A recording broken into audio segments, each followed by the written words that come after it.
How's it going, everyone? If you've watched our channel over the last few days, you know how amazing of a job I think developers over at Eclipse Glow Games have done in Tides of Annihilation. Now, obviously, I haven't played the game, but in terms of promoting the game, getting the word out about the game, doing an absolutely awesome debut trailer for the game, Tides of Annihilation should be a case study, should be a game that all developers and publishers look at, especially developers and publishers of big-budget AAA games.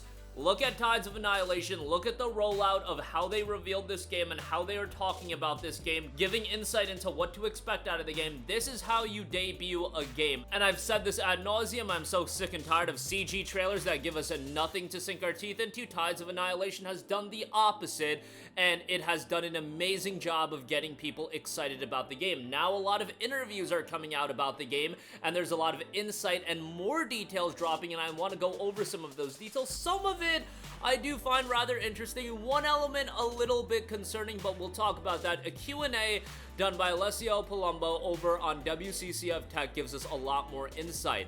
So I'll go over question by question, and then I'll also give a little bit of my insight. Tides of Annihilation looks amazing. Is the combat here more like Devil May Cry Bayonetta or like a Souls-like game? The combat gameplay is definitely more like Devil May Cry, unlike most Souls-like titles. We will also have difficulty mode selection from the concept. We have implemented a fairly simple controls for those players who like to actually play some action games without being hardcore users.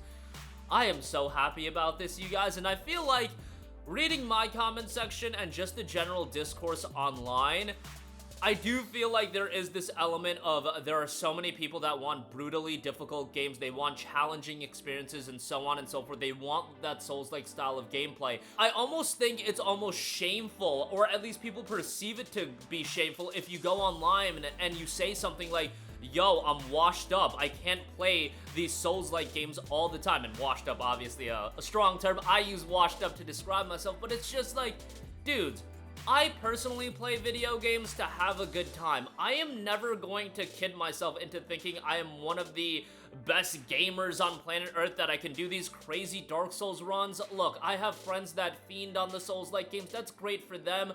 I play a lot of video games, but I'm not trying to sink an absurd amount of hours into a video game. I'm not trying to do the same boss fight over and over again. Really, what I like out of my video games, this is me personally, is to make me feel like an absolute badass. I want to feel overpowered. I play video games as an escape, not to get absolutely tilted on a game. And if that's the type of experience you want, you like that challenge, absolutely all there for you. But it feels like there were so many games going down that route, and less so the DMC route, that seeing games like a Tides of Annihilation, Lost Soul Aside coming out, Phantom Blade Zero, this is totally so much more up my alley. Ninja Gaiden 4 will hopefully be like that as well, and I feel like Ninja Gaiden 4 is going to offer some accessibility options and difficulty options. I mean, Ninja Gaiden 2 Black certainly did, so I have no reason to doubt 4 will, but so happy to see the re-emergence of games like this, so that is great to see. WCCF Tech also asked, do you have any role-playing game elements in the game, like leveling up? Yeah, definitely. We have levels and skill trees, but it's not too heavy on that like an action RPG or Souls-like game. Totally down with that. Can you get better equipment? Yeah, but actually the outfit in the game doesn't really have a positive effect for players because they're just aesthetic. But yes, we have some armors to collect. Totally fine with that. Will the game be released simultaneously on all platforms? Ideally, we'd like to do that. They say ideally. The Steam page is already up, so it's live there. It's announced for Xbox and PlayStation 5, but simultaneously on all platforms is interesting. That would mean at the same time, I wonder if they're talking about something like Series S optimization, or even getting the game on the Nintendo Switch 2. The combat system of Devil May Cry is all about devil arms. Will Tides of Annihilation also feature different playstyles? Yes. How many weapons? There are 4 weapons in the game. They noted we have fists, swords, and bows, and that they forgot the 4th one, so hopefully we'll get insight onto what the 4th one is. Why did you choose the Western setting? Here's some context. The game and Black Myth Wukong are 2 projects invested in by Tencent, and there were different expectations set on those 2 projects. Black Myth Wukong targeted the Chinese market, but for this project, we targeted a Western audience, so we chose the Arthurian Legends.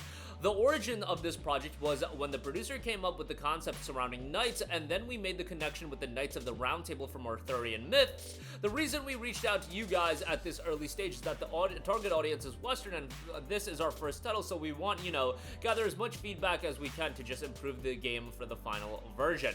They did note that they're in the alpha stage for the development. They are about to enter the beta stage, and that was talking in 2024. So at the end of 24, they entered the beta stage with a tentative launch window of 26. We're very much in early dev phases where we are still getting feedback, so this is all subject to change. So the fact that it's a tentative 2026 window, I feel like it's gonna slip into 27, but you know what, slipping into 27 for a new IP, I don't think that's the biggest deal in the world. To give you guys a little bit of a background, Black Myth Wukong was revealed in August of 2020, and it didn't ultimately come out until August of 2024. I am hoping that it's not a 4-year turnaround time, so 2029 for this game to come out, but you know, 2027 I don't think is that crazy. I get annoyed by games getting revealed too early when it's like 5 years in advance, like, you know, Sony with Wolverine. It's just like, what are we doing here? I know why they do it, you know, Bethesda tricking people with the Elder Scrolls 6 trailer. It's just stuff like that I find very annoying. 2 years I don't think is that crazy. It's on the higher side that I would like to see. Like, I would like to see games get revealed and then within 1 year they're out. But 2 years for a new studio, new IP, I don't think that's crazy. Again, when you get into 3, 4, 5 years,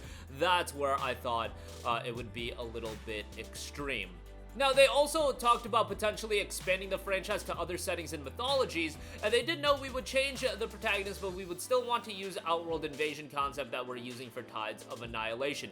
They also noted, did you already have an estimate of the game's length? There should be over 30 hours of gameplay on average. Now, I think to everybody, or at least to most people, that sounds incredibly exciting.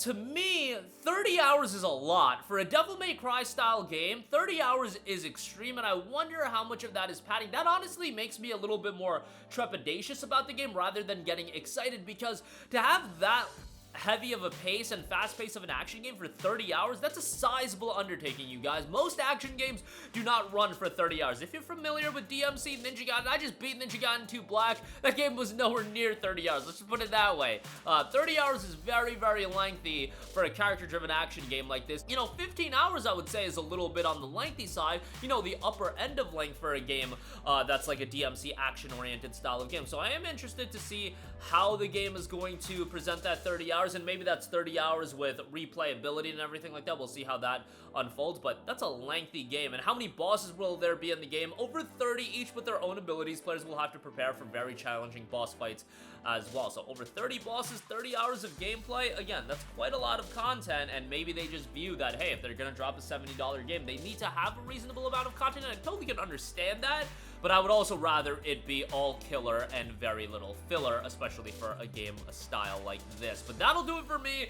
Incredibly excited about Tides of Annihilation. I think they knocked it out of the park from a game promotion standpoint, and when I see PlayStation dropping garbage debut trailers like the Intergalactic trailer and the Concord trailer and the Fair Game trailer, and then you have a new studio and a new IP like this just knock it out of the park with Tides of Annihilation, and it's just like, what are we actually doing? I have my ideas as far as why Sony does things the way they do, but I'll talk about that in a different video. Let's focus on the positives, and they've done a phenomenal job with Tides of Annihilation, so great work there, Eclipse Glow Games, and hopefully we hear more about the game by the end of this year, gearing up for a 26 launch. But like I said, I wouldn't be surprised if it gets pushed into 27, as long as it's not 10 years like Lost Soulside, as long as it's not even 5 years. I'm totally okay with a early 27 launch for sure. That'll do it for me. Let me know all of your thoughts in the comment section down below. Sound off there. Thank you for watching, and goodbye. Hey guys, we hope you enjoyed the video, and if you did, make sure to hit the subscribe button, and if you're already subscribed, do us a favor and hit the bell icon. This way you'll be notified whenever we post a new video. That's the best way to keep up with all of our uploads, and we usually try to upload 2 videos a day. And with the bell icon hit, you'll be notified whenever we do upload a video. As always, thanks for watching.